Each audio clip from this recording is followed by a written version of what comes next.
In today's episode, we join Samantha and Larry in their exploration beyond the Oort cloud.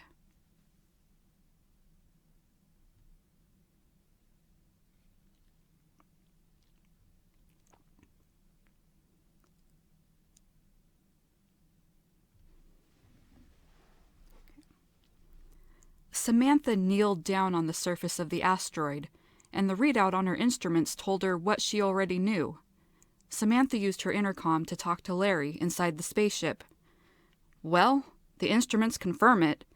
This section of the asteroid is layered in a... the instruments confirm it. This section of the asteroid is covered in a layer of cotton. This section of the asteroid is covered in a layer of cotton. Of cotton. This section of the asteroid is covered in a layer of cotton. But I just don't know how this is possible. Larry laughed and said, Cotton? But how? This asteroid is in interstellar space. There's no star to provide light for photosynthesis for cotton to be able to grow. Larry, that's not even the strangest part.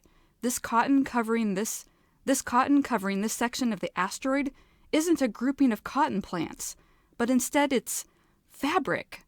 Cotton fabric. Larry took a while to say anything, and then he said, Samantha, I know we've been traveling out here in the deep for 2 years without finding anything to show the investors back home, and that we really want to prove ourselves to them and everyone else. But you're telling me you think you are seeing a gigantic swath of cotton fabric? Samantha sighed and said, I'm not crazy. This is no hallucination. And this isn't wishful thinking either. Larry cleared his throat and said, Well, it says here there's nothing wrong with the mixture of the air in your suit.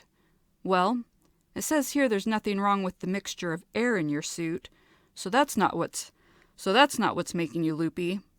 Have you been sleeping okay? Samantha scrunched her eyes shut tight, slowly counted to 5, and she said, You know what? I'm going to explore the asteroid some more and gather more data. Larry consoled her. Good idea. Some exercise should do you a world of good.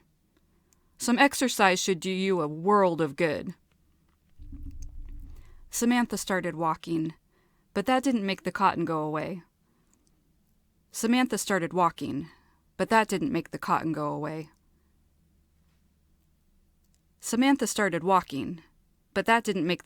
away.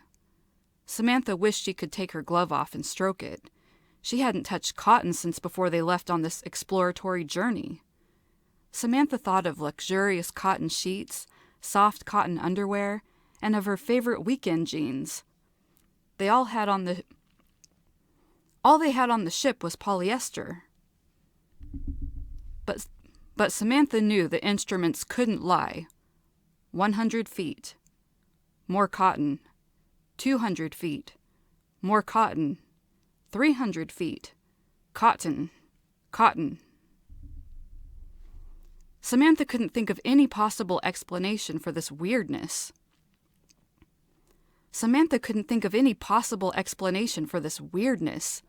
No human had ever been out this far past the Oort cloud of our solar system.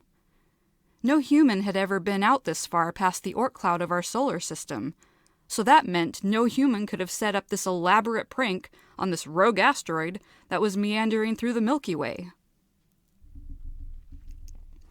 Samantha gave up collecting data and walked back to the ship. The naysayers back home were going to love this. They thought she and Larry were going to lose their minds with only the two of them to talk to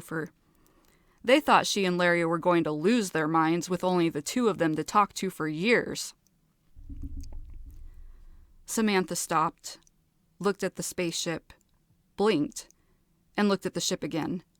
Larry? Did you know that the ship is leaking something? Any idea what it is? Samantha thought Larry sounded cheerful when he answered. "Don't worry, it's just our fuel. I'm just about done pumping out the last of the fuel." Samantha inhaled sharply, held her breath, finally remembered to breathe, and asked in a small voice, "Why?" Larry responded joyfully, "Because the voice in my head told me to, silly!" Samantha panted deeply and imagined being stranded on this asteroid. She didn't know how long they could last out here, and the prospect of any rescue was extremely slim. Larry went on, "It's so amazing, Samantha. The asteroid is talking to me, inside my head. And you know what?" Samantha played along. "No, what?" "No, what?" Larry shouted in her ears, "The asteroid is alive! The asteroid is alive! It isn't an asteroid at all! And get this, it's been stuck out here for centuries because it needed food. It had to go into a state of hibernation in order to sustain itself." Samantha began to wonder what was really going on here. There had to be a rational explanation for the cotton and for Larry hearing a voice that told him to strand them here. "Larry, I'm coming in." "Good idea. We're about to leave anyway. In fact, you may want to hurry." And if that didn't make Samantha move faster, then the sudden rumbling of the asteroid sure did. Samantha was thrown left and then right by the shaking of the asteroid. Was it an earthquake? If so, then how? There was no way an asteroid could have tectonic activity like this. Samantha was nearly at the airlock and she said, "Larry, talk to me." Larry sounded distracted and said, "I can't. I'm talking to the asteroid. Wait. Or am I thinking to the asteroid? Ah, you know what I mean." Samantha cycled through the airlock and took off her spacesuit. All the while, she watched Larry, who was nodding along, making faces and gesturing like he was talking on the telephone. But there was no telephone. The ship rocked violently, and Samantha cut her cheek on a console as the ship flipped over. The ship rocked violently, and Samantha cut her cheek on a console as the ship flipped completely over. Alarms went off everywhere.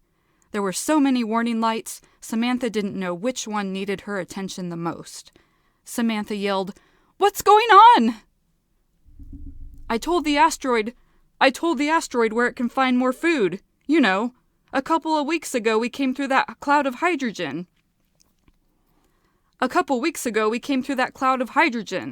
It's going to take us there. It's a win-win. It gets food, and we get to refuel up on hydrogen." Samantha had a hard time believing this, but whatever doubts she had were forgotten when she looked out the window. The asteroid was no longer shaped like a huge rock. Now it was shaped like a winged bird who was wearing a red cotton shirt and was holding their ship in its beak.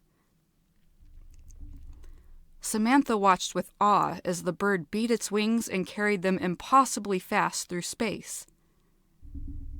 Samantha checked on the alarms and warning lights, and she was relieved to find there was miraculously only minor damage done to the ship, damage that was fixable. Larry bellowed, "It's excited! It sees the hydrogen cloud!" And shortly after they arrived, the bird let them go and it began to gorge itself. Samantha put a hand on Larry's shoulder and told him, "I'm filling us up now." She laughed. "Is anyone going to believe us?" Larry nodded and said, "You bet they will." "I mean, how could they not?"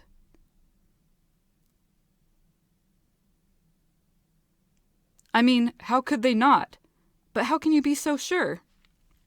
Oh wait, that's Samantha talking. How could they not? But how can you be so sure? Larry looked like he was just informed that he was getting extra presents for Christmas, and he told her, "The bird wants to come back with us and see Earth!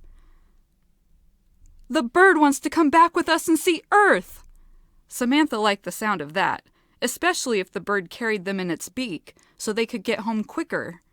Samantha just adored the idea of skipping the 2-year trip to get back home. Samantha grinned from ear to ear and said, "There's just one thing I want to know. Where did the bird get a red cotton shirt?" The end.